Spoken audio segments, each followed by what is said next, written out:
भले ही ईरान के हमले में इजराइल ये दावा कर रहा हो कि उसने ईरान के द्वारा दागे गए हथियारों को 99% इंटरसेप्ट कर लिया था, लेकिन इस हमले से एक बार फिर से ये साफ हो गया है कि ईरान मिडिल ईस्ट में कितना ताकतवर है और उसने हिजबुल्लाह और हूती के साथ मिलकर इजराइल पर चौतरफा हमला किया था।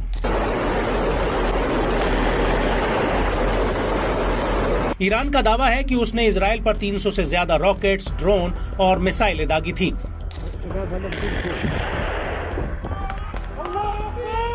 और इजराइल के अनुसार भले ही ईरान इस हमले में इजराइल को कोई चोट नहीं दे पाया, लेकिन इस हमले में इजराइल को अरबों रुपए की चपत जरूर लगी है।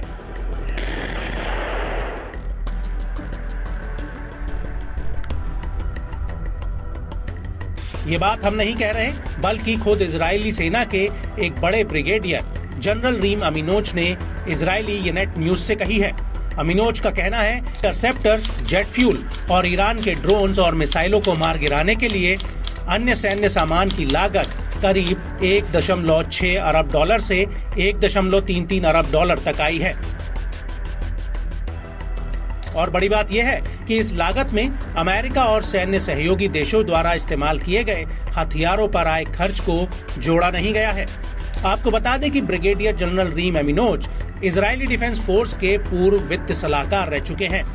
ब्रिगेडियर अमीनोज का कहना है कि पश्चिमी यरूशलेम एरो और डेविड स्लिंग्स इंटरसेप्टर मिसाइल्स जैसे गोला बारूद का इस्तेमाल करता है, जिसके प्रत्येक यूनिट की कीमत करीब 35 लाख डॉलर और 10 लाख डॉलर है।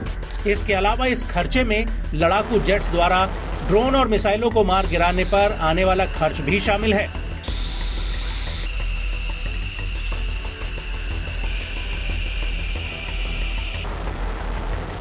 इजरायली ब्रिगेडियर का कहना है कि ईरान के लिए इजराइल पर हमला करना इजराइल द्वारा अपनी रक्षा करने की तुलना में कहीं सस्ता था।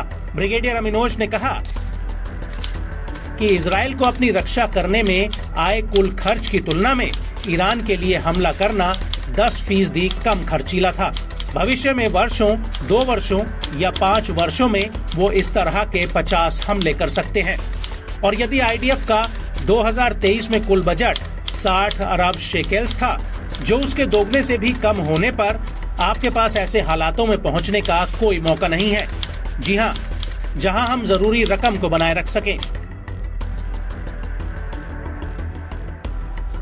लेकिन इस सब के बीच इजरायली सेना के प्रवक्ता डैनियल हैगरी का कहना है कि हमने 99% से ज्यादा ईरान से दागे गए 300 से ज्यादा कामिकेज ड्रोन और मिसाइलों को सफलतापूर्वक चिन्हित कर लिया था।